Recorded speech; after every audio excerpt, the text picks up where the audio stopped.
Welcome, folks, to the My Black Diabetes Meal Plan podcast. This is Dr. Sean Smith. I am joined once again by Dr. Joel Furman, and today we really want to make sure we're covering food addiction. We've been talking a little bit about food addiction, Doc, and today I want to talk about the symptoms of addiction and what to actually do about it.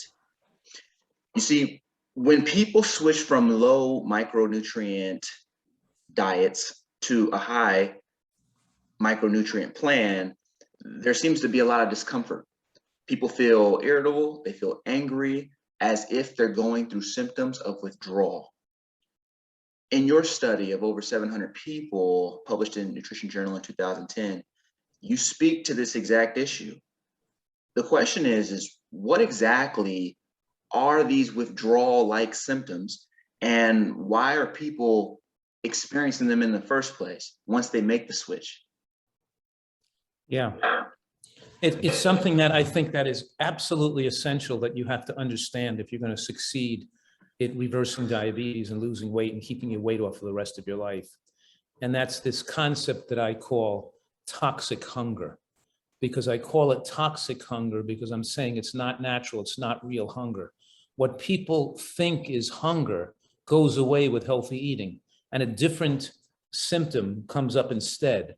So the feeling of shakiness, weakness, stomach cramping, headache, fatigue that drives people to want to eat again, to get their energy back up again, are not hunger, but side effects, withdrawal side effects from a poor diet. Because when your body stops digesting food, when the digestive process is finished and the liver can devote itself towards repair, detox, we take, fat-soluble toxins. The liver takes fat-soluble toxins, makes them water-soluble so that we can excrete them in the urine, put them in the blood. And of course, the removal of trying to remove free radicals. The point is we build up toxic waste in the body, and that waste is most effectively dealt with.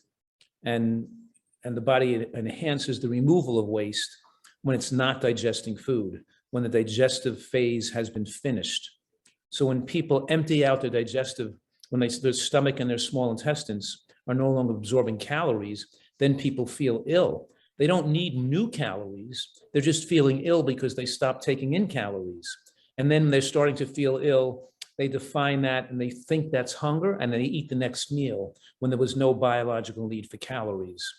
And it really is truly a withdrawal symptom that comes from eating poorly, because a person eating healthy foods, which is nutrition, where their diet is nutritionally adequate, would not feel fatigued or weak or headache or stomach cramping. They wouldn't feel those symptoms driving them to eat again. And that's just it, Dr. Furman, is that people are coming off and they're saying, look, I am eating healthy, I am following the plan, and I'm still feeling angry and irritable. And I'm hearing you say that's because you're experiencing something that isn't true hunger. You're experiencing literally the symptoms of someone who has previously been addicted to a drug that wasn't good for them. So the question now becomes, okay, they're now getting the medicine, they're now getting the high nutrient diet, but the issue is what do they need to have in order to control these symptoms? Because people are like, man, I made the switch and this isn't working out. Right. Yeah. Well, they're so profoundly nutritionally deficient that it can take months for really the body come back to normal again. Just think about this for a minute, because what I'm saying here is that sugar and high glycemic carbohydrates like white rice and white bread, which are sugar, right? They're not foods, they're drugs, because food contains vital substances for human life, including nutrients and fibers. And when you take these concentrated calories, like let's say honey or maple syrup or sugar, the body tries to utilize that for energy, and the mitochondria try to burn it for energy. But that's a very extensive, I should say, intensive utilization of B vitamins, of minerals, of selenium, of magnesium, of cofactors, utilized to process sugar into energy. And when the body doesn't contain those nutrients, and it produces a huge amount of free radicals now, and it puts you into a debt of nutrients. You're going into, because your body is sucking nutrients out from other parts of the body. So you become profoundly nutritionally deficient. You can say every overweight diabetic is significantly malnourished, because when the body is producing energy from non-micronutrient rich substances, it's utilizing these nutrients that the food's not supplying, which are not food. That creates a whole perversion in the brain, inflammation in the digestive tract. And now you have myocellular lipid accumulation, where you have fat is now surrounding muscle cells. And because you can't make energy out of sugar well, you can't turn all that sweet energy into energy, people feel fatigued and they get muscle weakness. So they're weak in the muscles, they're chronically fatigued, and it affects the brain so they don't even feel like doing anything. So they become couch potatoes.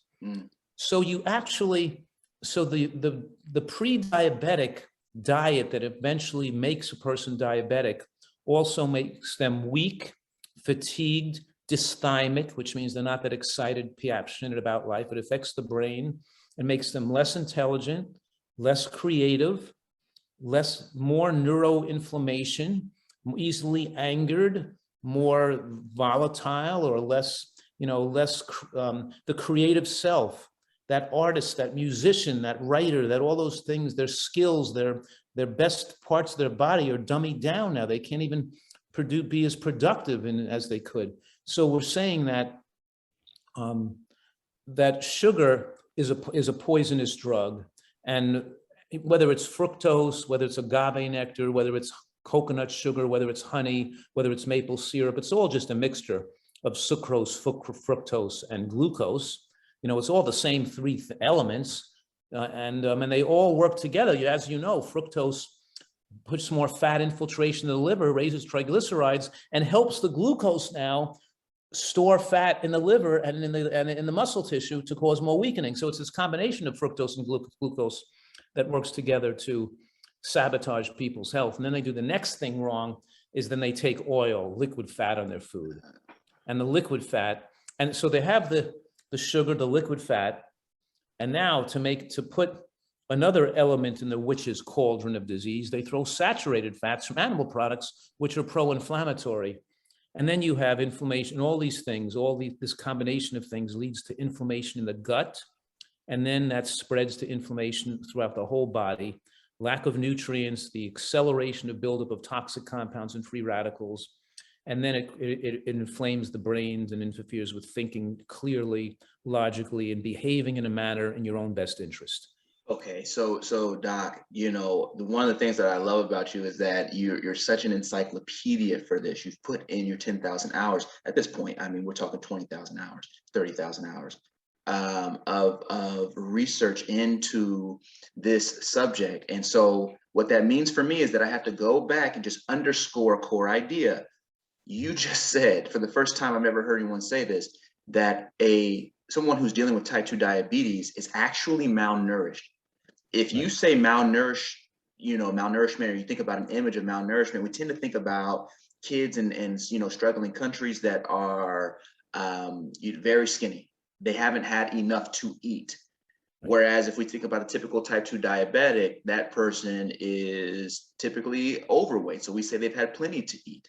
But I'm hearing you say that no, in both cases, you're dealing with a lack of nourishment, which is to say a lack of nutrients. And in one case, which is the case of the person who's dealing with type 2 diabetes, they're actually eating foods that are recruiting nutrients from other parts of their bodies in order to service the digestion and breakdown of the foods that they're ingesting in the first place. Right. So it'd almost be like eating a certain type of poison and then having to, jumpstart your own immune system and tax your immune system in order to deal with that poison. This is fascinating. Whereas the malnourished child in some other country, maybe in a third world country, doesn't have enough food to eat. In this other case, we're actually giving ourselves the wrong foods that are stripping out the nutrients that are already available in the body. And so I think this kind of gets me to my next question, which is, you have said before that when the body is not digesting food, you actually just said this actually 5 minutes ago. When the body's not digesting food, it is in an enhanced repair and detoxification cycle. It would seem that giving the body as much time to repair as possible is a good thing. We could even call it the detox and repair time that has to happen every single day after you've eaten good food. My question is how much detox and repair time does the body need on a daily basis? Well, ideally, the body should be having at least 12 hours of no digestion every night. And it takes usually 3 hours to digest a meal. So a person finishes eating at, let's say, 6 o'clock, and then they're finished digesting at 9 o'clock. 12 hours would be from 9, and they wouldn't eat breakfast till 9 o'clock. If they finished eating at 5 o'clock, they finish digesting their food at 8 o'clock. They can go to bed, so they get from 8 o'clock to 8 o'clock the next morning, they'd have no food coming in. So ideally, a 12-hour period of no food, of no digesting, which is about a 15-hour window of no food.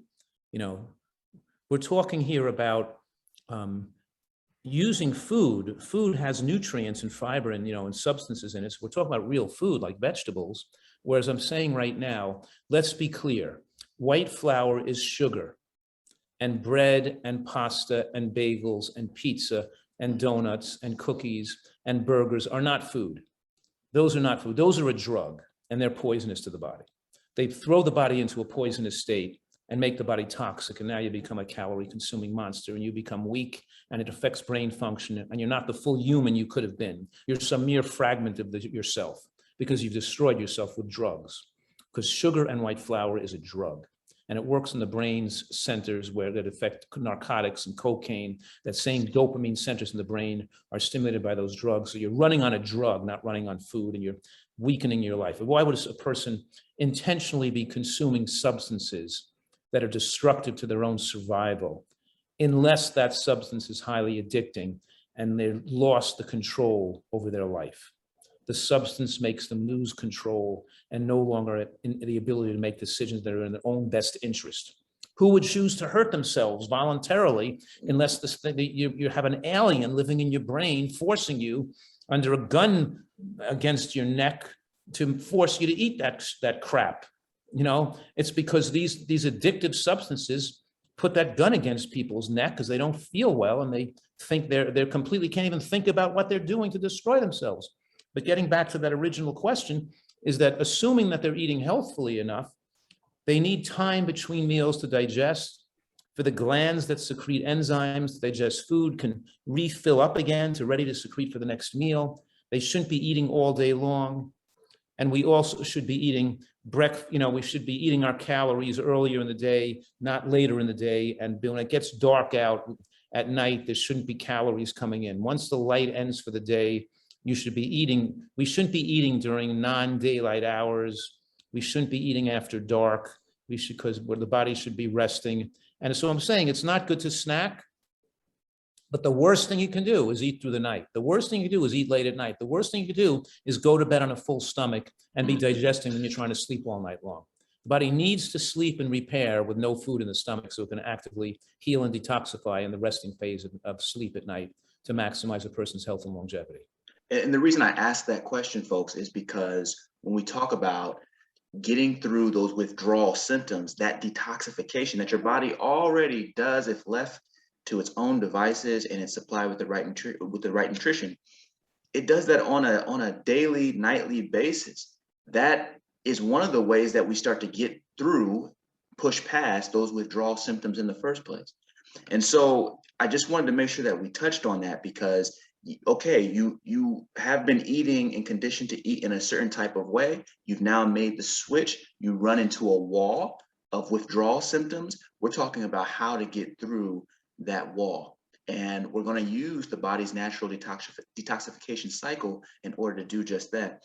And so in most people with type 2 diabetes, unfortunately, not only are folks not getting the true detox and repair time, but they're also treating the body to low-calorie foods that are building up inflammation, as you say, in the organs and tissues.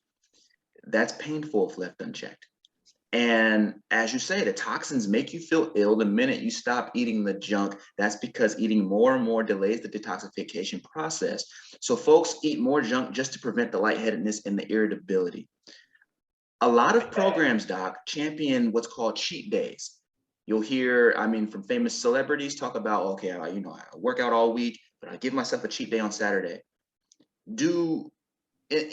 When you're telling us that we should be done eating at night, we should be done eating once the sunlight goes down, that tells me that we need to take a particular mental approach to food. And so the question I'm having is, do cheat days keep us from pulling those toxins out from the body completely? Do they keep us from entering into a detoxification cycle in a healthy way? Right. Let's just consider the fact that I'm saying that diabetics or alcohol are sugarholics, or they want to become diabetic to begin with. They're foodaholics.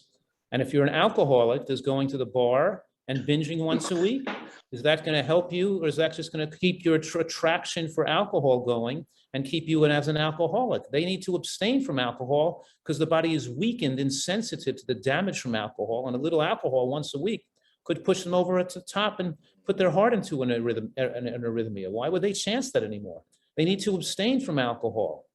And it could be when a person has developed an alcohol addiction, the binging or cheating on alcohol could flare them up and re-excite the brain into a binge. And the same thing is true with a food addicted diabetic. The cheat diets and the cheat days don't work. They flare people up into binge eating and destroy their whole work they've done for the whole month. The most effective way that shows consistency and enable people well is abstinence. And why would a person of sound mind who's already hurt themselves, and if you're diabetic, you're at high risk of cancer and heart disease and mental illness. Now, why would you waste one meal, one day, one mouthful even on hurting yourself, instead of taking every day, every meal, every bite count towards getting yourself well? It's just a reemergence of their addictions that they don't want to give up. That little baby brain in the primitive brain just doesn't want to give up those addictions and is fighting for their life, and you've got to snuff it out and put that little baby brain that's not your friend to rest. Your primitive brain striving to maintain those addictions is not your friend, it's your enemy. And you need friends to help you stay away from that junk, not friends that are going to help push you towards the junk.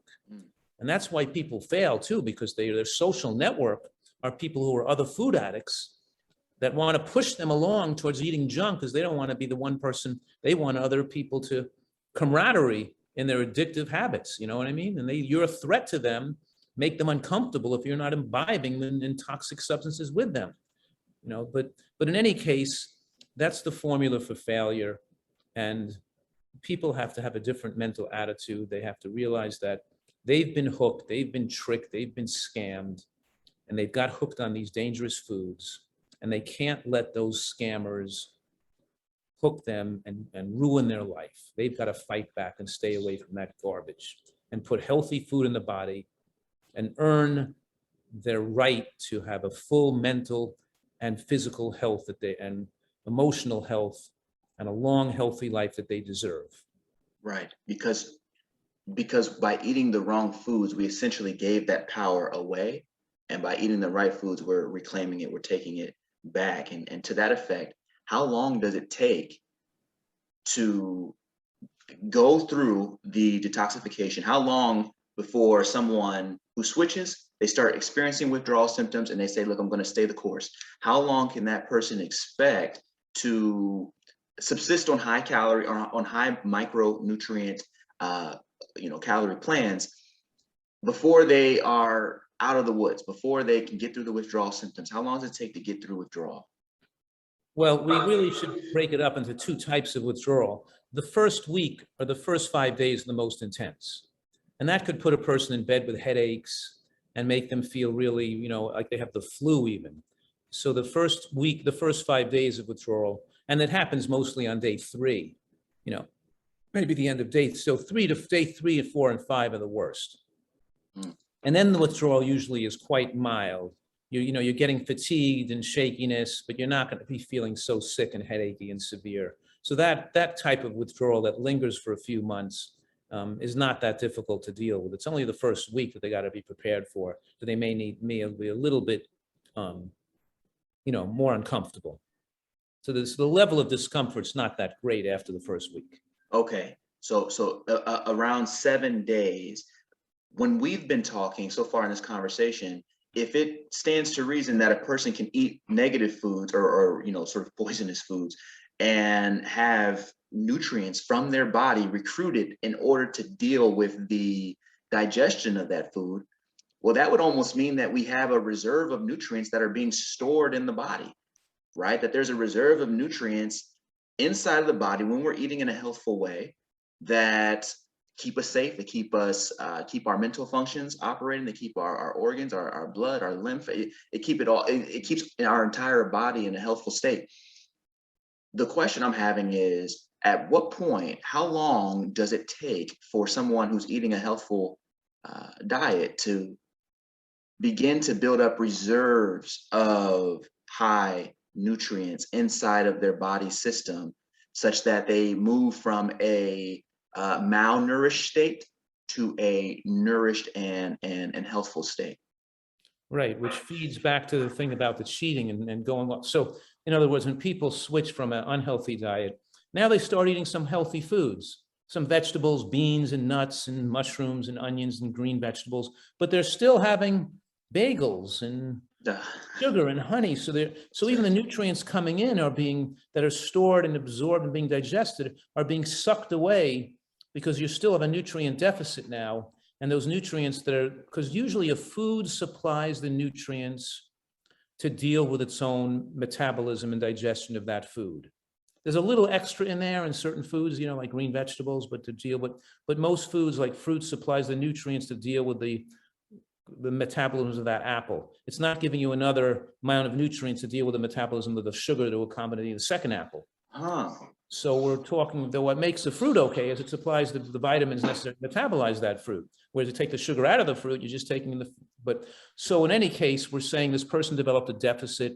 It's getting some nutrients in from some foods it's eating, but the sugar and the processed foods are sucking them away. There's no buildup of reserve, and it even can go into a negative deficit of being malnourished. And then over time, those things stop, and you start to build up, start to become into a positive nutrient balance, which usually can take a few months. We measure nutrient levels in people's skin even, and it takes even, 6 to 9 months to get to the high level of nutrients that I have in my skin for a person who's moving to this way of diet. They don't just eat healthy for a week and have high nutrients in their body. For the nutrients to really get into your cells, your skin, your brain, your liver, your kidney, it takes some months of eating healthfully. But it took those years. You didn't develop diabetes from just eating unhealthily for a short period of time, right? Those things took a long time to develop sickness. It's got to take some time to get healthy again. That's right. And I'm hearing you say, that's really fascinating. I'm hearing you say it's almost like a budget, right? Like, we think financially, we think about our budgets, and it's like the food, it carries just enough. The apple has just enough nutrients in it for your body to process that apple, and plus a little bit more, right? But the French fries don't have any nutrients in them. So they have to recruit the little extra that apple gave you in order to help digest. That you're going into a debt here, right? Because now the French fries are recruiting the nutrients that were just left over, your little piggy bank of nutrients, and they're going and moving toward digesting these poisonous French fries that didn't belong in your body in the first place. And now guess what? You're in a deficit, you're in a debt. You owe your body more nutrients. And so the debt, when you owe money to the bank, it creates a flood of reactive oxygen species, a type of free radical that cause cell damage, cause inflammation, predispose you to COVID death and cancer death. So you build up the primary toxin of disease and aging called reactive oxygen species, ROS, a form of free radical. So every time we're metabolizing calories and we're going into a nutrient debt, we're spewing out poisons in response to this nutrient debt, because we can't control free radical production without the antioxidants and phytochemicals in colorful plants. Mm. And the other thing about the bank, when you get in too much debt, they will take the property, right? They Yeah, will seize the body, right? That this right. is the idea of having the body taken away from you, having it stolen. What we're talking about is reclaiming what is yours, reclaiming that property, and you have to do it with healthful foods. And so you can hear a lot of people. I mean, I've got aunts and I've got uncles, I've got all kinds of voices in my head right now saying, I can just run through the script and hear them say, oh, I've been good for the entire week, I can cheat a little bit. I've been Yeah. good for most of the week, I can cheat a little bit.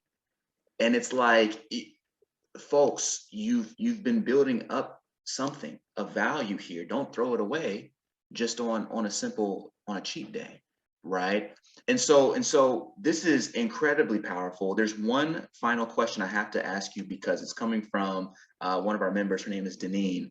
I really wanted to make sure that she got this question answered because she's dealing with type 2. And so her question is this: what are the other contributing factors to high blood glucose levels other than food, right? She says, it seems to me that stress, that conflict, that trauma, these are just to name a few, as well as sleep, should also be taken into consideration when it comes to high glucose levels.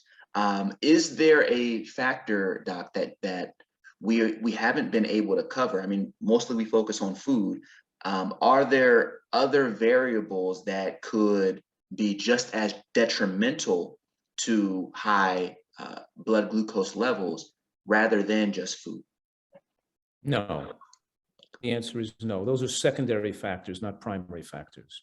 What I mean by that is that when you don't have your health, when you don't have your proper brain function due to lack of proper food, then your body's going to break down, be under stress, not sleep well, not feel like exercising, not all these things that are developed as a result of the bad food are also contribute and exacerbate the problem, yes, but you can't fix those problems unless you fix the food, because you're not going to be fit mentally well to be able to deal with stress. People say, oh, I have so much stress in my life. If you had the stress I had, you'd be eating unhealthy too, or you'd be smoking too. No, it's the fact that you are in bad health and you don't have your full mental faculties and physical capacity to deal with the stresses in your life. You're not, so the answer is that it's almost never the case that a person is doing everything right in the food department and have a fit and healthy body, and then under stress, they can develop diabetes or heart disease or something like that. The body doesn't work that way. These are food-related issues, and the food-related issues are a major cause of the person's stress, because we all have stress in our lives, and even in countries and people under wartime situations don't develop diabetes and obesity in response to stress. And even people going through living as prisoners of wars and still can have a long life if they've been fed an adequate diet. So we're talking about the body has a large ability to handle stress. We're not so weak and fragile at a little bit of stress, but we need to be active, to exercise, to sleep well, and to be stress-free. But you're never going to put all those things together until you first take care of their food. Right. See, this is so powerful, and we are out of time. But for folks who, the reason we speak with Dr. Furman so much is because, one, he's been so instrumental in the way that we approach food here. And more importantly, when you decide to become a member with us, one of the things that we want to do is make sure you have one of Dr. Furman's meal plans as well. For folks who are ready to actually get into a high micronutrient surplus and get out of debt, right? Go to myblackdiabetesmealplan.com.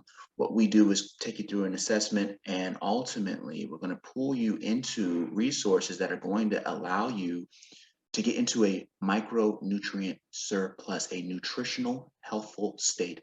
And so do that right now. This is going up. And I'm also going to throw some links in so that you can go straight to Dr. Furman's work independently. Doc, I appreciate you once again. I cannot wait to do this again next month. Thank you so much for joining us today. My pleasure. Take care, everybody. Bye-bye.